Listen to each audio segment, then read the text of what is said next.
Hello everyone, welcome back to the channel Shrinet JRF physics. Last class में हमने जो किया था उसके बाद हम आगे का कंटिन्यू करते हैं। आज हम क्या पढ़ने वाले हैं? Clausius Clapeyron equation. ठीक है, इसको निकालने के अलग अलग तरीके हैं। हम लोग अभी क्या इसको मैक्सवेल इक्वेशन हमने पढ़ी थी ना, मैक्सवेल इक्वेशंस की एप्लीकेशन के फॉर्म में ही स्टडी करेंगे, इसको डिराइव करेंगे। ठीक है, शॉर्ट सा है इसमें। उसके बाद में इसका यूज़ देखते हुए मेल्टिंग बॉइलिंग पॉइंट करके इसके न्यूमेरिकल डिस्कस करेंगे। ठीक है, तो ये पूरा हमारा आज का सेशन में कवर होने वाला है। स्टार्ट करते हैं। Clausius Clapeyron equation, right. मैक्सवेल की सेकेंड इक्वेशन पढ़ी थी हमने। क्या थी वो इक्वेशन? Delta S by delta V at constant temperature equals to delta P by delta T at constant volume, right. अब मुझे क्या करना है, दोनों साइड में मैं अगर टेम्परेचर टी से मल्टीप्लाई कर देती हूँ। ठीक है, सिंपली दोनों साइड में टेम्परेचर टी से मल्टीप्लाई किया है। देन सेकेंड लॉ जो है हमारा थर्मोडायनेमिक्स का, उसकी मैथमेटिकल इक्वेशन से मैं यहाँ पर टी डी एस जो है उसको डेल्टा क्यू लिख सकती हूँ। ठीक है, तो ये इक्वेशन क्या बन जाएगी इस वाले पार्ट को? तो delta Q by delta V at constant temperature T is equal to T delta P by delta T at constant V. ठीक है, सिंपली मैक्सवेल के सेकेंड इक्वेशन को यूज़ किया, राइट। टी से दोनों साइड मल्टीप्लाई किया, सेकेंड लॉ ऑफ थर्मोडायनेमिक्स की मैथमेटिकल फॉर्म यूज में ली और ये इक्वेशन आ गई। ठीक है, अब देखिए, during the phase change temperature of system remains unchange and let during the phase change we give heat L latent heat to the system. Latent heat क्या होती है पता है ना, कि जब हम लोग हीट दे रहे हैं, ठीक है, उस हीट से सिस्टम के जो सिस्टम है उसके टेम्परेचर में कोई चेंज नहीं आ रहा है। ठीक है ना, क्या चेंज हो रहा है? उसका फेज चेंज हो रहा है ना। तो फेज चेंज होता है, सिस्टम का टेम्परेचर चेंज नहीं होता है, वो कांस्टेंट रहता है। उस टाइम पे हम जो हीट देते हैं एल, मान लीजिए, उसको लेटेंट हीट बोला जाता है। ठीक है, तो यहाँ पर हम फेज चेंज के लिए बात कर रहे हैं, तो यहाँ पर ये चीज़ तो क्या हो जाएगी, कांस्टेंट टेम्परेचर पर ही बात हो रही है। तो डेल्टा क्यू, कितनी हीट हमने दी? मान लीजिए हमने एल दी। ठीक है ना, लेटेंट हीट हम मान रहे हैं कि यहाँ पर एल है, तो L delta we change in volume. Initial volume हम मान लेते हैं V1 है, फाइनल वॉल्यूम हम मान लेते हैं V2 है, तो डेल्टा वी क्या हो जाएगा? V2 minus V1। ठीक है, ये वाली पूरी टर्म ऐसे की ऐसे। ठीक है, तो इसको आगे फर्दर सॉल्व करते हैं। सिंपली टी को इधर भेजा तो हमारे पास इक्वेशन आती है delta P by delta T at constant volume is equal to L by T V2 minus V1। ठीक है, ये जो इक्वेशन है इसको हम बोलते हैं क्लॉसियस-क्लैपेरॉन इक्वेशन। ठीक है, यह भी मैंने आपको मैक्सवेल इक्वेशन की एप्लीकेशन के रूप में डिराइव करके बताई है। ठीक है ना, अब इसका जो इक्वेशन है इसका यूज क्या है? ठीक है ना, तो from this equation effect of pressure on melting point and boiling point of substance can be studied during the phase change. L आ रहा है, इसका मतलब कि यहाँ पर बात किसकी हो रही है? फेज चेंज की हो रही है, जब टेम्परेचर कांस्टेंट हो। ठीक है, उसकी बात हो रही है, तो उसको लेटेंट हीट बोलते हैं और उसके अकॉर्डिंग हमने फेज चेंज की बात कर ली। ठीक है ना, तो जो प्रेशर होता है उसका सब्सटेंस के मेल्टिंग और बॉइलिंग पॉइंट पर क्या इफेक्ट होता है, उसकी स्टडी करने के लिए हम ये इक्वेशन यूज में लेते हैं। अब इसके जो 2 पॉइंट्स हैं वो मैं आपको एक्सप्लेन करती हूँ। सबसे पहले हमको क्या चीज़ देखनी है? Effect of pressure on boiling point, फिर हम बात करेंगे effect of pressure on melting point. ठीक है, तो सबसे पहले हम बॉइलिंग पॉइंट की बात करते हैं। देखिए, जब कोई लिक्विड है उसका फेज चेंज कर रहा है, ठीक है, फेज चेंज करके वो गैस या वेपर में कन्वर्ट हो रहा है, बॉइलिंग पॉइंट जो है वो हम उसका मान लेते हैं टी है। ठीक है, यहाँ पर लिक्विड से गैस में चेंज हो रहा है। ठीक है, initial volume V1, final volume V2, तो हम देख सकते हैं कि यहाँ पे V2 माइनस V1 क्या होगा? V2 माइनस V1 जो है वो पॉजिटिव होगा। ठीक है, और L जो है वो भी पॉजिटिव, T पॉजिटिव है, सब कुछ पॉजिटिव है। तो जो इक्वेशन है ना कि dP by dt equals to L divided by T V2 minus V1, right. अब इसके अंदर क्या है कि सारी टर्म्स पॉजिटिव है। V2 माइनस V1 यहाँ पर क्या है? लिक्विड से गैस में चेंज हो रहा है, राइट। इसका मतलब कि V2 माइनस V1 टर्म जो है वो पॉजिटिव है। V2 माइनस V1 पॉजिटिव, इसका मतलब ये dP बाई dt जो है ना वो एक पॉजिटिव क्वांटिटी होगी। ये वाले पॉजिटिव तो ऑफकोर्स ये भी पॉजिटिव। ठीक है ना, ये चीज़ पॉजिटिव है पूरी, इसका मतलब ये भी कैसी होगी? पॉजिटिव होगी। ठीक है, अब बॉइलिंग पॉइंट टी के ऊपर डेल्टा पी पॉजिटिव है तो डेल्टा टी पॉजिटिव। ठीक है, मतलब ये पूरी पॉजिटिव है, तो क्या मतलब हुआ कि अगर डी पी पॉजिटिव है तो डी टी भी पॉजिटिव होगा, ये नेगेटिव है तो ये भी नेगेटिव होगा। ठीक है ना, तभी तो ये पूरी टर्म पॉजिटिव बन पाएगी। इसका मतलब क्या हुआ कि अगर हम प्रेशर बढ़ाते हैं, ठीक है, तो इसका मतलब बॉइलिंग पॉइंट भी बढ़ेगा। अगर हम प्रेशर कम करते हैं, ठीक है ना, लिक्विड के ऊपर अगर हम प्रेशर को कम कर रहे हैं तो बॉइलिंग पॉइंट भी कम होगा। तो क्या है इसके अंदर कि बॉइलिंग पॉइंट जो है प्रोपोर्शनल है प्रेशर के, ठीक है। क्या हुआ इफेक्ट, लिक्विड से गैस में वेपर स्टेट में चेंज हुआ, फेस चेंज हुआ V1 और V2। तो V2 माइनस V1 हम यहाँ से देख सकते हैं क्या होगा, पॉजिटिव होगा, ठीक है। तो dp/dt इसका जो RHS पॉजिटिव LHS पॉजिटिव वो सब देख के हम ये पॉजिटिव तो ये भी पॉजिटिव, ठीक है। ये पूरी टर्म पॉजिटिव है, यानी अगर ये पॉजिटिव है तो या तो दोनों पॉजिटिव हो या फिर दोनों नेगेटिव हो, ठीक है, तभी dp/dt पूरा पॉजिटिव रहेगा। यानी कि अगर हम लिक्विड के ऊपर प्रेशर इंक्रीज करते हैं तो बॉइलिंग पॉइंट इंक्रीज होगा, और अगर हम लिक्विड के ऊपर प्रेशर को डिक्रीज करते हैं तो बॉइलिंग पॉइंट डिक्रीज होगा, ठीक है। तो boiling point is proportional to pressure. अब नेक्स्ट हम बात करते हैं मेल्टिंग पॉइंट की, ठीक है। यहाँ पर बोल रखा है मेल्टिंग पॉइंट यानी कि जब कोई सब्सटेंस है वो अपनी स्टेट चेंज करता है सॉलिड से लिक्विड में, ठीक है, यानी उसका फेस चेंज हुआ है, सॉलिड फेस से वो लिक्विड में आया है। तो नॉर्मली क्या होता है कि सब्सटेंसेस की वॉल्यूम जो है वो इस केस में क्या होगी, इंक्रीज होगी, ठीक है ना। सॉलिड से लिक्विड में आ रहा है, जैसे लिक्विड में गैस की वॉल्यूम बढ़ी तो V2 माइनस V1 पॉजिटिव। इस तरीके से सॉलिड से लिक्विड फेस के अंदर आएगा तो भी मोस्ट ऑफ द सब्सटेंस की वॉल्यूम जो है वो इंक्रीज होती है, ठीक है। यानी V2 माइनस V1 क्या होगा उनके लिए, पॉजिटिव होगा, ठीक है।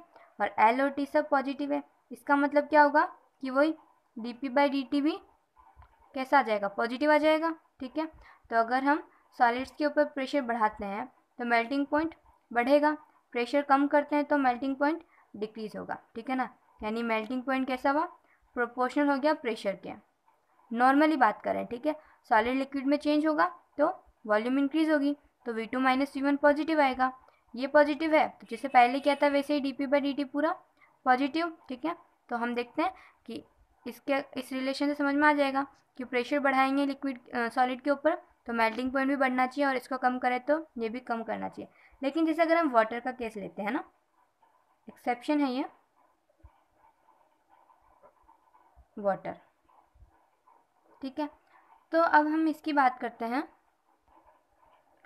वाटर क्या है, लिक्विड है, इसकी सॉलिड स्टेट क्या है, आइस, ठीक है।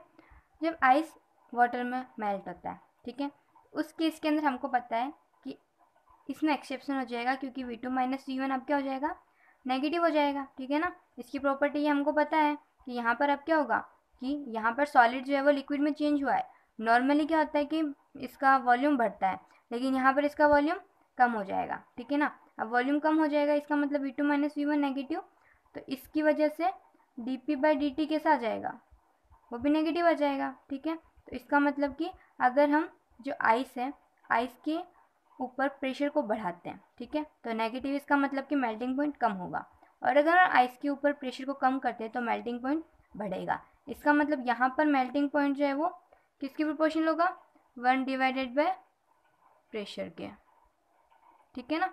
तो ये आ जाएगा। इस तरीके से सब्सटेंस के ऊपर डिपेंड करता है। यहाँ पर बॉइलिंग पॉइंट में तो हमने देखा था क्या था कि बॉइलिंग पॉइंट जो वो प्रेशर के प्रोपोर्शनल था, ठीक है ना। लेकिन यहाँ पर मेल्टिंग पॉइंट प्रोपोर्शनल भी हो सकता है और इन्वर्सली प्रोपोर्शनल भी हो सकता है। यहाँ पर केवल डायरेक्टली प्रोपोर्शनल था, है ना। मेल्टिंग पॉइंट प्रोपोर्शनल होगा प्रेशर के, जैसे वैक्स है, सल्फर है, और इसके लिए देखिए जैसे आइस है, गैलियम है, बिस्मथ है, ठीक है ना। तो इसमें दोनों केसेस आते हैं, तो हमको ध्यान रखना होगा। हमको बस ये जो हमारी क्लॉसियस-क्लैपेरॉन इक्वेशन है ना, ये इक्वेशन आनी चाहिए कि dp/dt ये फॉर्मूला क्या है, ठीक है ना। फिर हम क्वेश्चन को देख के पता लगा सकते हैं कि पॉजिटिव है, नेगेटिव है, क्या इंक्रीज होगा, क्या डिक्रीज होगा, वो सारी चीज़, ठीक है। तो हमने क्लॉसियस-क्लैपेरॉन इक्वेशन क्या होती है वो देख ली, मैक्सवेल इक्वेशन की फॉर्म से निकाल के। फिर हमने जो प्रेशर का इफेक्ट होता है बॉइलिंग पॉइंट पर और प्रेशर का इफेक्ट जो मेल्टिंग पॉइंट पर होता है, राइट, ये दोनों चीज़ें देख ली। अब हम दो न्यूमेरिकल्स देखते हैं, ठीक है ना। देखो ये जो फॉर्मूला है ना, ये पूरा एक तो इसके ऊपर डायरेक्ट न्यूमेरिकल्स आते हैं, वो न्यूमेरिकल्स मैंने एग्जांपल्स में इंक्लूड नहीं किया ना। बहुत सारे क्वेश्चन ऐसे भी हैं जैसे आपको प्रेशर में चेंज दे दिया, ये चीज़ें कुछ पैरामीटर्स दे दिए, और वो तो छोटी क्लासों की बात हो जाती है। अगर आपको फॉर्मूला पता है और कुछ डिजिट्स पता है तो आप आसानी से चीज़ निकाल सकते हैं ना। ये सब आपको दे दिया, एल निकालना है तो ऑफकोर्स निकाल सकते हो। ये तीनों चीज़ दे दी, V2 माइनस V1 निकालना है ना, या फिर V1 दे दिया, V2 निकालना है। तो ऐसी सारी कैलकुलेशन तो बस डायरेक्ट फार्मूला बेस्ड है, फार्मूला पता है अगर आपको तो आप कैलकुलेशन सारी कर सकते हो, ठीक है। अभी हम दो दूसरे एग्जाम्पल्स और देख लेते हैं। देखिए boiling point of a liquid at pressure P naught is T naught, ठीक है। प्रेशर पी नॉट पर लिक्विड का बॉइलिंग पॉइंट टी नॉट है। Its molar latent heat of vaporisation is L and molar volume of liquid phase is negligible as compare to vapour phase, ठीक है। Molar latent heat of vaporisation कितनी थी, हमको L दे दी, और बोल क्या है कि लिक्विड फेज की जो वॉल्यूम है, मोलर वॉल्यूम, वो वेपर फेज के कंपेरिजन में नेग्लिजिबल है, ठीक है ना। तो इसको हमको यहाँ पर नेग्लेक्ट करना होगा। The vapour phase obvious perfect gas equation, perfect gas equation को फॉलो करता है, उसकी हेल्प लेनी है। तो boiling point T eight pressure P is given bye, तो प्रेशर पी पर बॉइलिंग पॉइंट टी हमको कैलकुलेट करना है। इन सब पॉइंट को ध्यान में रखिए, हमको सॉल्व करना है। सॉल्यूशन, सबसे पहले मैं क्या करती हूँ, क्लॉसियस-क्लैपेरॉन इक्वेशन को लिख देती हूँ। D P by D T equals to L divided by T V two minus V one, ठीक है। अब एक क्या बात बोली थी इन्होंने कि molar volume of liquid phase is negligible as compare to vapour phase, ठीक है ना। इसका मतलब क्या है कि वेपर फेज की जो वॉल्यूम है ना, वी वेपर, वो बहुत ज़्यादा है as compare to V liquid, ठीक है ना। तो अगर ये V2 है हमारे पास में, ठीक है, ये क्या है V1 है, ठीक है। बॉइलिंग पॉइंट ऑफ लिक्विड की हम बात कर रहे हैं, बॉइल हुआ, तो ये liquid V1, vapour phase V2। अब V1 जो है वो V2 के कंपेरिजन में बहुत ज़्यादा है, V1 जो है ना वो बहुत कम है, नेग्लिजिबल है, V2 जो है वो बहुत ज़्यादा है, ठीक है ना। Molar volume of liquid phase negligible है, लिक्विड फेज की मोलर वॉल्यूम कितनी है, V1 है। तो हमको यहाँ पर V1 को क्या करना है, नेग्लेक्ट करना है, ठीक है ना। लिक्विड फेज की वॉल्यूम V1 को नेग्लेक्ट कर देंगे तो क्या बचेगा, L divided by T V2, ठीक है। एक तो ये चीज़ हो गई। दूसरी बात क्या है, vapour phase obvious perfect gas equation, perfect gas equation यानी P V equals to n R T, एक मोल के लिए लिखे तो P V equals to R T, ठीक है ना। तो परफेक्ट गैस इक्वेशन अगर मैं लिखती हूँ, पी वॉल्यूम कितनी है इसकी, हमको पता है वेपर फेज की वॉल्यूम कितनी है, V2 है, तो P V2 equals to R T, ठीक है ना। यहाँ से मैं क्या कर सकती हूँ, V2 की वैल्यू निकाल सकती हूँ। V2 कितना हो जाएगा, आर टी बाय पी, ठीक है ना। यहाँ तक आ गया। अब हमको सिंपली ये V2 की value d P by D T में सब्सिट्यूट कर देते हैं। तो d P by D T is equal to L divided by T, ठीक है। V2 की वैल्यू लिखनी है, क्या है, आर टी बाय पी, ये हो जाएगा, राइट। इसका मतलब ये कितना हो जाएगा, L P divided by R T square, ठीक है। अब अगर मैं इसकी फॉर्म चेंज करके लिखूँ तो मैं किससे लिख सकती हूँ इसको, पी को नीचे भेजा डी पी के, तो d P by P is equal to what, L by R T square, इस डी टी को इधर भेजा डी टी, ठीक है। सिंपली इंटीग्रेट करते हैं हम इनको और फिर सॉल्व करके लिखना है, ठीक है ना। इंटीग्रेशन के अंदर देखिए, इनिशियली क्या था, pressure P note, temperature T note, right. हमको निकालना क्या है, boiling point temperature, boiling point T eight pressure P, ठीक है ना। तो बात की क्या होगी, टी और पी, इनिशियली क्या है, पी नोट और टी नोट, ठीक है। तो 1/b का सिंपली एल एन आ जाएगा, एल एन, और फिर इनिशियली पी नोट, बाद में पी, तो क्या बन जाएगा, L N P minus L N P naught, L N A minus L N B क्या होगा, L N A by B. तो सिंपली यहाँ पर पी बाय पी नोट आ जाएगा, ठीक है ना। इस तरीके से अब हम इसके लिए करते हैं, तो एल बाय आर तो क्या है, कांस्टेंट है, बचा क्या, 1 डिवाइडेड बाय टी स्क्वायर, इसका इंटीग्रेशन में वो करना है तो क्या बन जाएगा, माइनस का 1 बाई टी, ठीक है। और टेम्परेचर टी नॉट इनिशियल और फाइनल टी, जैसे यहाँ पर प्रेशर पी नॉट इनिशियल था, फाइनल पी था, मैंने डायरेक्ट किया, वैसे इसमें भी कर सकते हैं, ठीक है ना। इसको मैं सिंपली अगर सॉल्व करके सब्स्टिट्यूट करूँ तो क्या आ जाएगा, L divided by R, minus आ रहा है तो पहले इसको लिख दूँ 1 by T naught minus 1 by T, ठीक है। अब जो ऑप्शन थे ना उसकी फॉर्म में अरेंज करने के लिए सिंपली आंसर ये है, L N P by P naught is equal to L divided by R T naught 1 minus T naught divided by T, ठीक है। ये हो गया इसका सॉल्यूशन। नेक्स्ट एग्जाम्पल हम कर रहे हैं वो है, condition for liquid and vapour phases of a fluid to be in equilibrium is given by the approximate equation this, ठीक है। ये इक्वेशन दे दी हमको कंडीशन इनके लिए। If vapour obeys ideal gas law, vapour जो है वो क्या करती है, आइडियल गैस लॉ को फॉलो करती है, यानी वो P V equals to R T.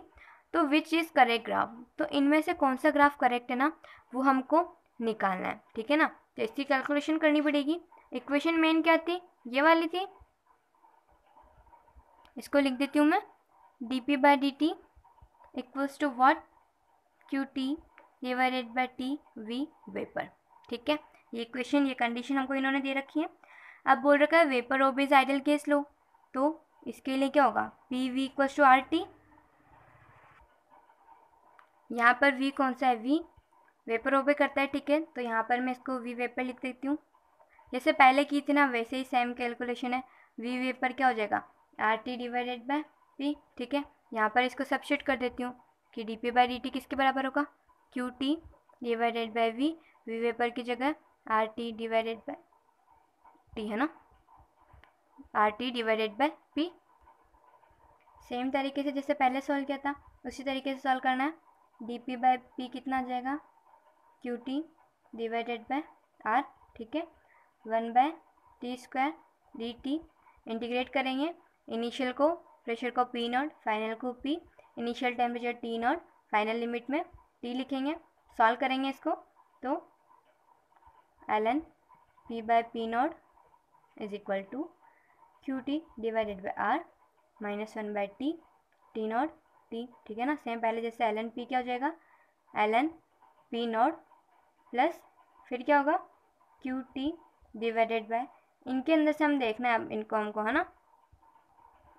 तो क्यू टी डिवाइडेड बाय, पहले उसको लिख देते पॉजिटिव के according, R T naught minus का Q T divided by R T, ठीक है ना। तो ये जो इक्वेशन है इसमें अब देखिए हमको इनमें से कोई एक ग्राफ को सेलेक्ट करना है, ठीक है ना। तो हम क्या करते हैं, टेम्परेचर की एल पी, तो ये हो गया एल पी वर्सेस टेम्परेचर का ग्राफ है, एल पी वर्सेस टी का ग्राफ है, ठीक है ना। तो सिंपली मैं क्या करना है, एक बार मैं टेम्परेचर को मान लेती हूँ कि टी जब 0 को टेंड हो रहा है, ठीक है। टेम्परेचर टी अगर 0 को टेंड हो रहा है तो ये पूरी टर्म क्या इन्फाइनाइट को टेंड करेगी, राइट। आगे साथ में क्या आ रहा है, नेगेटिव, ठीक है। तो इसका मतलब क्या हुआ कि इनमें से ये ऑप्शन तो गया, ठीक है ना, क्योंकि पॉजिटिव की तरफ जा रहा है। तो इसका मतलब यहाँ पर एल एन पी किसको टेंड करेगा, -इन्फिनिटी को। अब दूसरी कंडीशन भी लगाई देते हैं, अगर मैं टेम्परेचर को ले रही हूँ कि वो इन्फाइनाइट की तरफ टेंड कर रहा है, ठीक है। इसका मतलब ये वाली पूरी टर्म 0 हो जाएगी, 1/इन्फाइनाइट आ जाएगा, ये टर्म 0।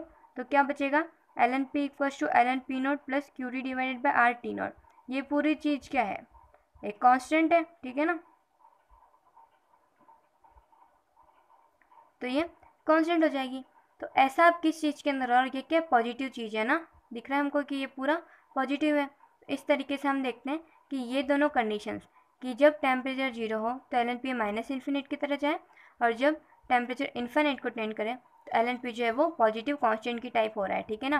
तो ये वाला कौन से कर्व में शो हो रहा है, सी वाले जो कर्व है वो इस तरह की प्रॉपर्टीज़ को रिप्रेजेंट कर रहे हैं, इसलिए ऑप्शन सी जो है वो इसका राइट आंसर हो जाएगा, ठीक है। आज की क्लास में इतना ही, थैंक यू, बाय।